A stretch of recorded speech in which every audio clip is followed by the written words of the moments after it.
जय जगन्नाथ सांग मैंने चलतु आज मु नुआ वीडियो को आपण मानक स्वागत करुच्ची कारण यहाँ तो जानते शीत ऋतु चलती आ शीत ऋतु में सब परिवा सस्ता मिलता है जो ऋतु में आम खावा भी पाते से अधिक रेट थाए एबे देखा माने आम बाड़ी भी बहुत ये तो आपण मैंने देखिले आम बाड़ी कोसला शाग पालंग शाग धनिया पत्र आसेपटे कलम शाग लगाई मुझे देखी ना आईटी मु पाछे धानी आसती शाग काटापी शाग भी काटिदेली आईटू किसी धनिया पत्र नेबी जेहेतु बाड़ी बाड़ी आम जहाँ इच्छा करती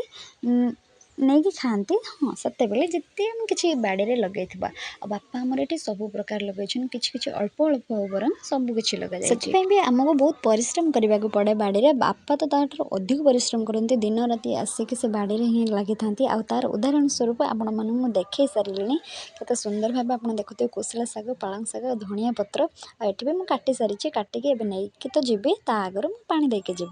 रही जय जगन्नाथ।